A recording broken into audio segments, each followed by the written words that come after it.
Good All right, morning. guys, we'll get it rolling here this morning. Happy Tuesday. Welcome back. Today, we are talking about septic systems and septic inspections. This is one we like to bring up every now and then to avoid our agents and our clients getting in shitty situations. Obviously, there's probably a bunch of puns that could come out of this session, but we'll get it kicked off here. Kong and I thought it would be best to kind of start by going over the agreement of sale, some of the notices in here, and then the inspection contingencies. So, Kong, if you want to get it rolling with that, we can go from there. Sure. So we've had some issues with septics that have come up recently. So before we get any more, we figured we'll have a class on this just to refresh everybody. Because if it's in your mind, then when you receive a contract or write a contract, it's something that you'll remember because it's something that we've gone over recently. So under the agreement of sale, section 10, paragraph 10, talks about seller representations. And I know a lot of times we just go through it as a buyer agent. We'll just check mark it, if it has a septic, we just pick one of these. If it's public sewer, it's pretty easy. And then as a listing agent, all we do is just glance over it real quick and just figure that, yeah, that's right, right? But this section is actually really important and should be taken a little more seriously. Okay. Under seller representation, section B, status of sewer. So we have all these choices here, and then under section 2 there's the notices. So we're going to go by each one of these one at a time, just so you have an understanding of each one. Okay. The first one is public sewer. That's pretty easy, right? If it's public sewer, it's connected to a sewer system that you pay monthly, $40, $50 and be done, right? Community sewage disposal system. The one that comes up to mind in my head in our area is White Rock Acres. So it's a neighborhood that has its own sewage disposal system that's controlled by the community. And I forget what the last monthly fee is for White Rock Acres, but I believe the last time I sold a house in there, probably 6, 7 years ago, I think monthly that was about $115, $120, right? Am I right in saying that? Okay. Which is probably about double the cost of a public system. But at the same time, the community shares in it. It's almost like an HOA fee. And they pay into it. Any repairs that are needed to the system, the community handles through those fees. Okay. Then we come to this 10-acre permit exemption. And it says, see sewage notice number 2. So what the heck is that? Notice number 2. Let's go down here real quick. And you can see my screen, right? Everybody? Okay. Notice number 2 states, this property is serviced by an individual sewage system installed under the 10-acre permit exemption provision of Section 7 of the PA Sewage Facilities Act. Section 7 provides that a permit may not be required before installing, constructing, awarding a contract for construction, altering, repairing, or connecting to an individual sewage system where a 10-acre parcel or lot is subdivided from a parent tract after January 10th, 1987. Buyer is advised that soils and site testings were not conducted, and that should the system malfunction, the owner of the property or properties serviced by the system at the time of the malfunction may be held liable for any contamination, pollution, public hazard, or nuances which occurs as a result. Okay, so what this states is if a 10-acre parcel was subdivided off a chunk of land, they may not have gotten a permit. They had an exemption to construct their own septic system, and any contamination from that system, whoever owns the property at the time may be held liable if it's seeping into something else, like a creek or somebody else's property, right? So how do you find out if this was under this if the system was installed under this provision? You call the SEO, the township, the local authority, and find out what kind of permits were obtained to construct such a system. Okay. This is something that you should come into your head if you're selling something with 10 plus acres and it was subdivided fairly recently, just so that you can ask the SEO what kind of permits were obtained, just for your knowledge and your buyer's knowledge. Okay. The next type of system, we have individual on-lot sewage disposal system. See sewage notice number 1. So this is probably the most common one. It's just a normal septic system. Notice number 1 states there is no currently existing community sewage system available for the subject property.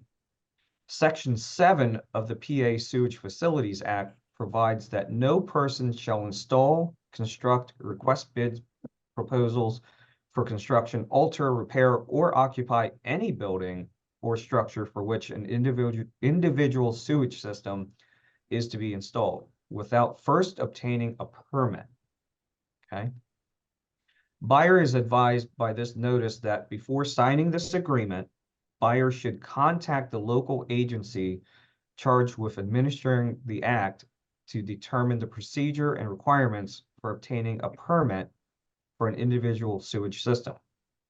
The local agency charged with administering the act will be the municipality where the property is located, or that municipality working cooperatively with others.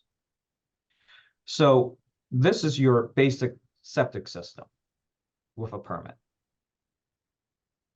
Okay. Now I'm going to skip the holding tank for a second, but I'm going to go down right below it because a lot of times agents will see that it starts off pretty much the same, individual on-lot sewage disposal system. And they're like, well, which one do I pick, right? Well, the one right below it, though, has in proximity to well. Okay. So it also says see sewage notice number 1, which we already went over, and then see sewage notice number 4 if applicable. So what's notice number 4? Okay. Number 4 states an individual sewage system has been installed at an isolation distance from a well from the water source that is less than the distance specified by regulation. The regulations at PA Code 7313 pertaining to minimum horizontal isolation distances provide guidance. Subsection B of 7313 states that the minimum horizontal isolation distance between an individual water supply or water supply system suction line and treatment tanks shall be 50 feet. So we're talking about distances here. If the distances are not met, that's what that clause is stating, okay?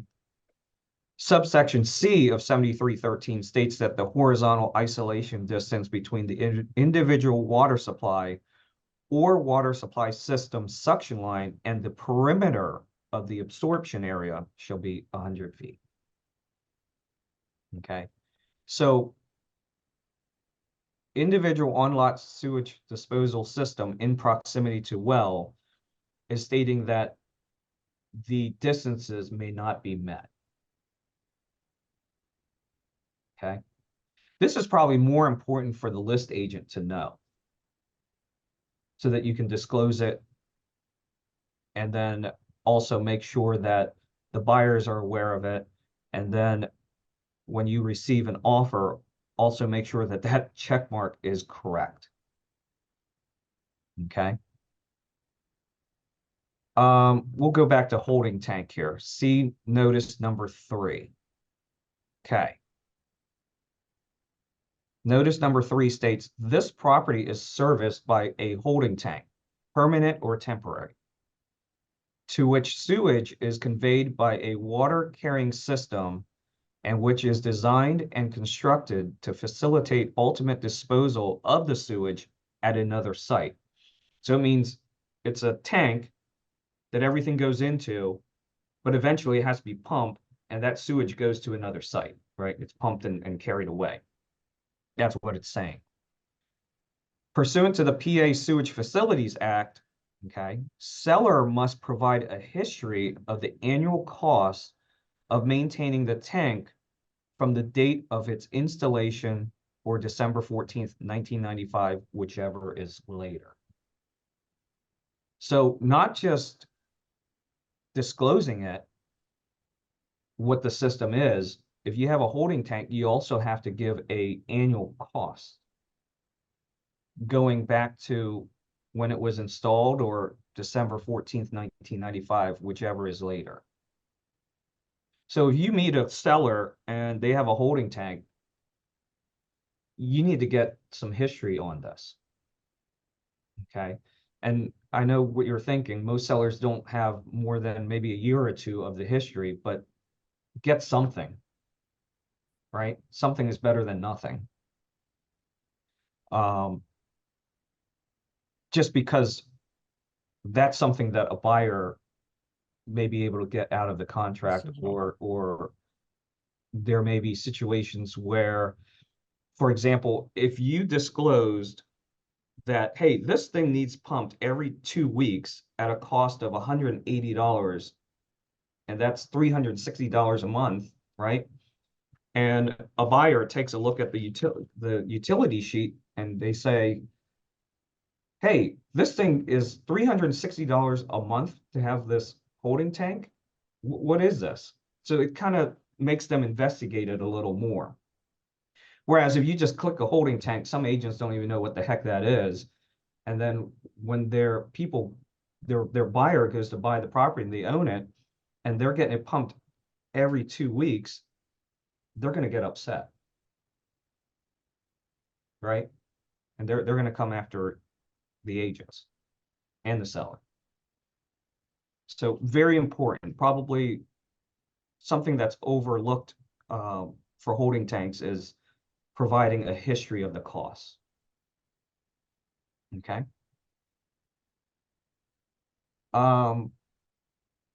Next thing, none. See notice number 1. So the system has, or the property has no septic system on it. Okay. Lastly, none available permit limitations in effect. See notice number 5. So you sell a property and there's limitations by the municipality. Notice number 5 states this lot is within an area in which permit limitations are in effect and is subject to those limitations.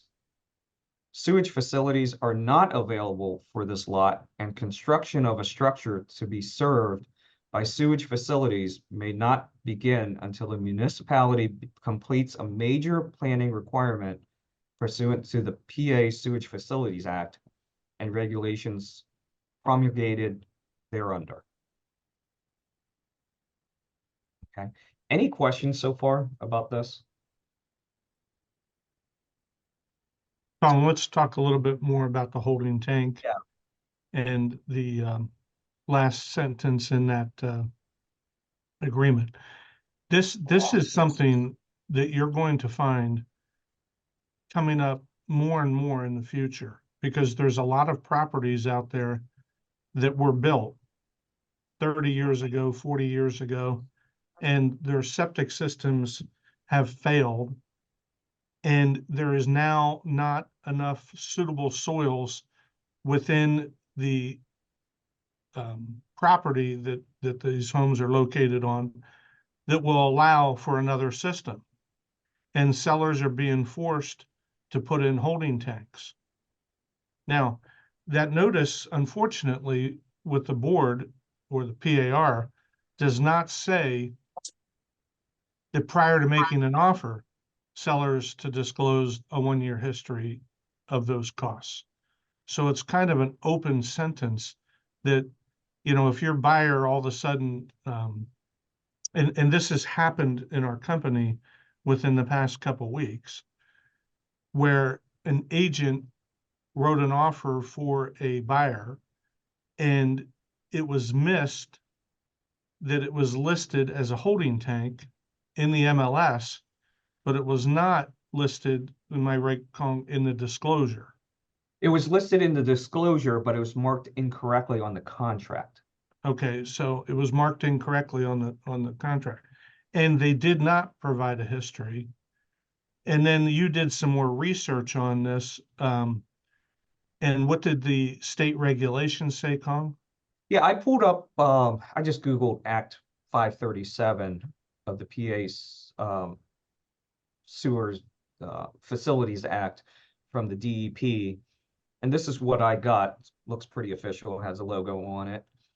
And it just states that sales contract disclosure requirements, okay? Requires every contract for the sale of a lot where there is not an existing community sewage system available to contain language notifying the buyer of this fact, okay? So it's stating that every contract needs it. Now, our contract, that little section there with the seller's representations, it does give that language. It's just you have to make sure you check mark the right box so it has the right language. Okay.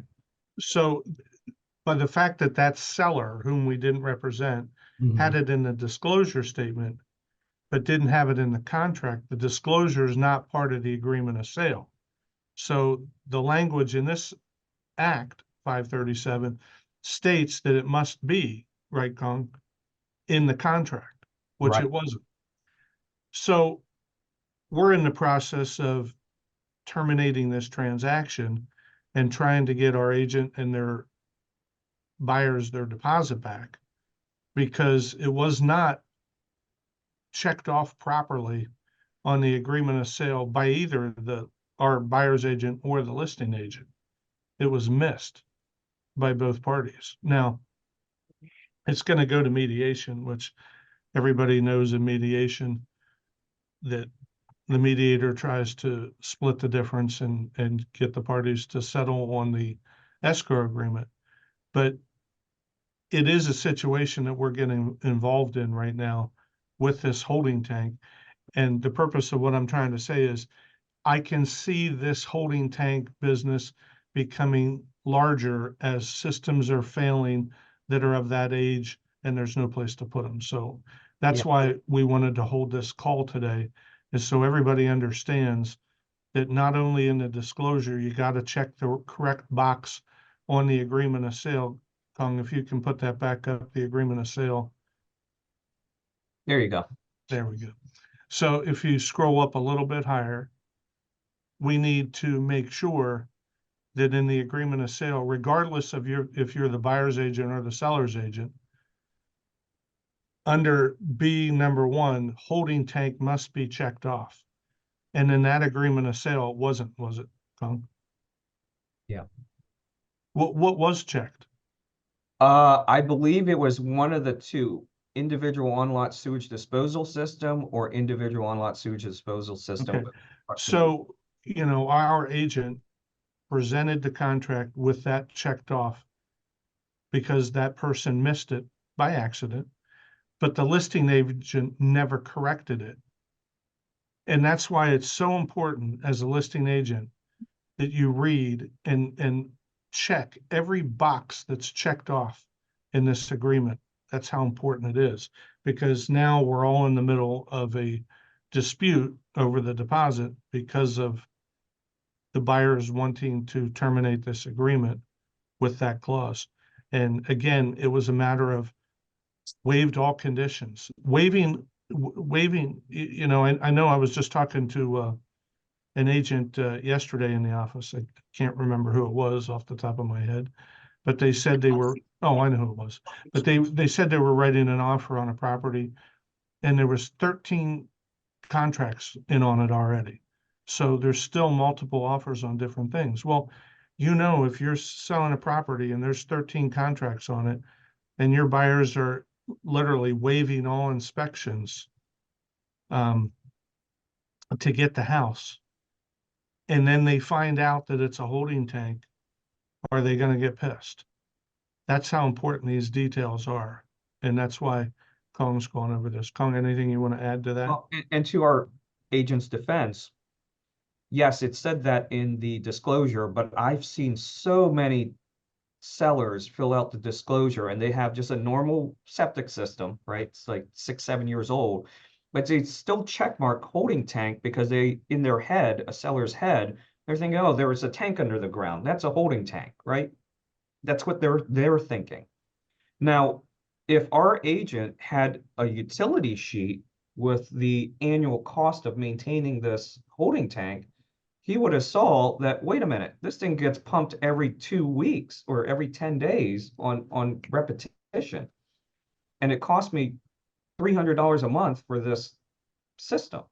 That would have triggered that, hey, this thing is a holding tank, not a, error by the seller that he just check marked a tank. So that's why that's so important.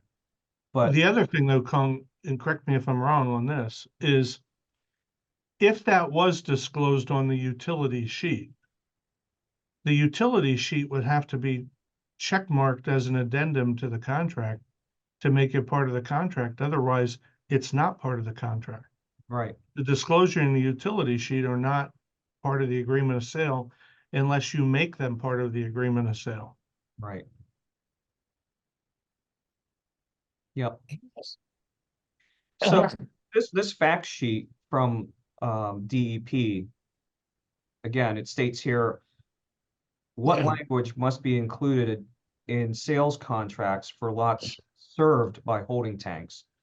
And I'm not one to write complete sentences on the back of the contract, but this is coming from the DEP for you to copy and paste. And it just states that with respect to sewage disposal, this property is served by a holding tank instead of a conventional sewage disposal system. The holding tank is designed and constructed for the temporary storage of sewage and to facilitate ultimate disposal of the sewage at another site approved by the Department of Environmental Protection. It has cost blank dollars per year to maintain the holding tank since the date of its install. I think our agreement of sale has pretty much that language except for the cost section. We might want to take that addendum or that DEP language and send that out to all of our agents so we have it, that if they want to copy and paste that sentence into their agreement of sale. We can certainly send out this entire form. That's what I'm saying, yeah. Down below here, some frequently asked questions. This one right here, it says, must the sales contract language be included only in the sales contracts for new lots, or must it be included for every sale of a lot affected by one of the specified conditions? It says the sales contract language must be included in the contract for each sale of the affected lot for as long as it remains. If the condition triggering the sales contract language requirement is removed, the language is no longer required. What happens if the required language is not in the contract? If the required sales contract language does not appear in the sales contract, the contract is not enforceable by the seller against the buyer. Further, should the contract contain language that attempts to waive the buyer's rights to any of the required disclosures, the contract is void. This is critical information that Kong discovered that I can tell you in 40 plus years of being licensed, I didn't know about. So, Colin, first of all, good job on discovering this stuff. And second of all, let's get it out to our agents so that we're protected in the event we have any of these problems in the future. Yeah, that last statement there, further, should the contract contain language that attempts to waive the buyer's rights, that's like you writing in the contract, you know, buyer waives the, HOA, no, buyer waives the annual cost knowledge of this holding tank. Can't do that. Yeah, you can't waive the buyer's rights to that knowledge. So, does anybody have any questions with regards to what we're talking about with the holding tanks at this point? Hey, Tim, I just have a comment, not on the holding tanks, but on two things. One, the 10-acre exemption. So my grandparents actually did that when they built their house. And in that original permit, just for people to keep in mind, it said in there that if they sell their property, they must put in a sand mount system after, so it could never change ownership. It recently has changed ownership, and that wasn't done. So I don't know what will ever happen, but just to keep that in mind as a buyer's agent or a seller's agent on a 10-acre exemption property, a lot of times when the townships allow them to take it off. So my grandparents' situation was, it was the original family farm. They kept 10 acres off of it. They did the exemption so they could put a standard septic system in. The township told them they could do it as long as when they sold the property that they would put the new system in, and they never did. So just something to keep in mind that from that original. And then the other part was, if a well and septic are too close together with those lines, we haven't had this recently, but prior, when the market was more normal, as a listing agent, if you know that ahead of time, you can work and get letters sent to the USDA and get that if you test the water for the well and you get that the water is not contaminated, and then you get the letters back, you can have that letter, which will be approved for financing then. So that helps you if the buyer is getting financing, because some of the loans won't work if it's less than 50 feet and 100 feet. Thank you. Anybody else have anything they'd like to add to the septic systems notices and the holding tank? Hey, Tim, Yes. just let people know that there's these tanks. It's by Monarch. You need to be conscious of that, because some of these tanks have failed. So even though that somebody has a septic system, just stress the point to the buyers that having somebody who's going to clean out the tanks and go in there and check them for cracks is very important, because just to buy those tanks are $3,000, $4,000, $5,000 plus the excavation and whatnot. So when these people are thinking about, oh, I just really want the house, blah blah blah blah, stress the point. Well, what happens if this comes up? So then the people are aware that some of these tanks break down over time from the inside, because just going down the highway, you look at these concrete barriers, how many do you see that are just deteriorating? That's what these tanks are doing. So just stress the point to the people too, that if they're thinking about waiving inspections and whatnot and it's got a septic, I wouldn't do it if it was me. That's good advice. I mean, again, I know everybody's trying to get the deal for the buyer, and as long as the buyers are aware of the situations and the risks that they take by waiving all of these inspections because of the amount of multiple offers, they need to be sure that they're okay with waiving this stuff. It's important. Anybody else have anything they'd like to add with regards to any experiences they've had with septic issues, septic problems, holding tanks? I would warn anybody against using associated products in Mechanicsburg. I just had a septic system that the seller had neglected and it needed jetted. That was all it needed. When they went out and jetted it, they mysteriously turned up a piece of PVC pipe that they said was going to cost thousands of dollars to repair. The funny thing is that the system is completely ABS plastic, so they didn't give us a picture of the piece of PVC pipe they found until later, and it was like this mangled piece of pipe. And we had the system cameraed, and there's no PVC pipe in the system. So I don't know if they were talking about replacing one of the pipes and thousands of dollars, and there's no damage. So just a warning to get a second opinion, I guess, if you're going to use them. Anyone else have anything they'd like to add with their Question. experience? Yeah. About 3 years ago, I had a situation where the septic system was in the front yard, the well was in the backyard, but both seemed to be fairly close to the house. Is there any particular way of measuring the distance? Kong, I don't know how to answer that one. When you're saying horizontally, Yeah. One, don't measure it yourself. Right. Two, find out from the SEO. Or three, if you're listing a house and it has a septic system and it's going to be a hot house that everybody's going to want, and know it, tell the seller to just pay for the septic inspection and pumping ahead of time. That way, then everybody's on the same level playing field. You'll get offers that'll come in with the septic system waived, and everybody will feel good about it. And you'll get better offers.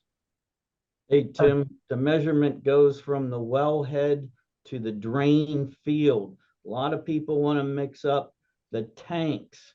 The tanks are not disposing the water out into the ground system. The drain field does. Yep. So we've had many people are confusing the tanks, measuring from there to the wellheads. It goes from the drain field to the wellhead. Right. There should be a triangle of distances between the three.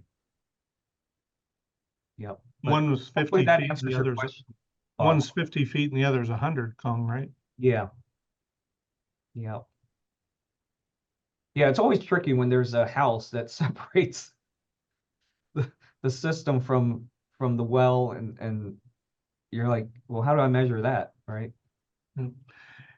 Kong, some of the good advice that you gave there was, and my dad and I used to do this back in the Costello real estate days, we called them 5-star listings, is to get this stuff pre-inspected before you even put it on the market. Nobody wants to front the cost for that stuff or know the problems, but yeah, they might get $10,000 more for the property with 13 offers and no inspections, but as soon as there's a problem with the property, the buyers are filing a lawsuit. It doesn't matter. So the best risk measurement for a seller and a listing agent is to have it pre-inspected, both the home inspection, the septic, water, that type of thing, and provide it in the associated documents. And then when they get 13 offers, they're reviewing the condition of the house, and they're not backing out 15 days later. So I think that having homes pre-inspected is a good idea, in my opinion. Amen. Yeah. Jim, do you have a question? Yeah, I was just curious, guys. You say there's a lot of older septic systems that are failing and they're having to put holding tanks in. Mhm. I was just curious why those older systems couldn't be replaced or repaired. I guess there's a reason for that. I'm just asking. Well, they come out, your septic system fails, you call somebody to come look at it, they say it's going to need replaced. Well, you can't just go replace it. You have to call the SEO of the township, and they're going to have a percolation test done to see if there's any other areas within your property that would perk for a new system, which would most likely be a sand mound system. if you have a half-acre parcel or an acre parcel, and there's not enough room between your house, your detached garage, your, septic system to where your well's located, And your neighbor's well, what's that? and your neighbor's well. And your neighbor's well, and you look at all these factors, there might not be a whole lot of area on that lot that you can test. And if you test it and it fails, then your only solution is a holding tank. Sure. But they That's what can't, happens. Yeah. they can't dig up the old one and replace it with a new one in the same No, location. because the ground is saturated to a point that it won't perk anymore. And that's why you have to have it retested for the percolation rate. Okay. Yep. Thank you. That makes sense. So anybody else have any other questions other than that? Dad, any comments? Can you hear me? Yep. No, this is a very detailed situation anymore. Every one of us that are listing a property have to do our homework. Call these SEOs if you have problems. You got to get into the game now. You just can't hand it off anymore. It's way too complex to do that.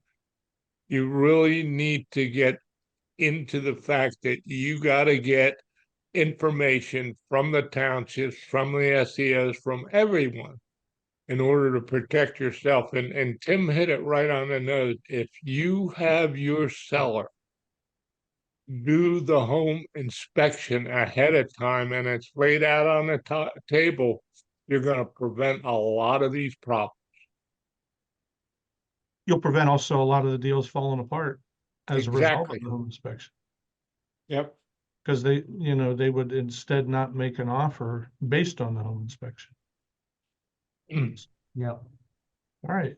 Brooks, anything else you'd like to add? The only thing I would add is just be aware of your timelines too. If you guys have any level of septic inspection, you're gonna most likely want to extend it past the 10 days, because by the time you get the pumping coordinated and the inspector out there, it's tough to do that within a 10-day time period. I'm dealing with one right now that on my listing that the folks need an extension because they thought they could get it done in time, but there's just no way they could do it. So that's a good point. And Brooks and Kong, would you recommend, I know what I used to put in, if the home inspection was 10 days or you had it back in the old days, we would try to extend it to 15 days. I typically put my septics at 25 to 30 days because when you're in April and May, it rains a lot. April showers bring May flowers. And, they're not going to be able to test the drain fields and stuff when it's wet out. So you might want to put 25 or 30 days. Kong, Brooks, any suggestions on the number of days you would recommend, especially this time of year? yeah, I mean, I typically do 21 days this time of year to at least Okay. give you a good amount of time. Yeah, at least 2 weeks. And Okay. yep. But work on it with, if the buyer agent is not following up with it or hasn't scheduled it or anything, in writing, in an email, keep them aware of the timeline, because playing ignorance with it isn't helping anybody. The last comment that I would want to bring out too is Brooks has said it many times over the last several weeks, we're being paid a lot of money to sell these homes and do our job. We need to do our job. And there are certain municipalities that require a septic inspection done, a pumping and an inspection done like some municipalities are every 2 years, some are every 3 years, some there aren't any. But we ought to be making a phone call, whether you're the listing agent or the buyer's agent, to find out what that municipality's timeline is for, if they have one, for septic pumping and inspections. I know Upper Allen Township right now is every 2 years. And so if you were going to list a property or sell a property, you want to know that, because if your buyer's waiving all inspections, the seller might have to do it anyway. So it's good to ask questions, call the township, call the SEO, call the listing agent, and ask questions before you write the offer or write the listing contract. So, well, with that being said, I guess that's it for today, and hopefully you have a great day.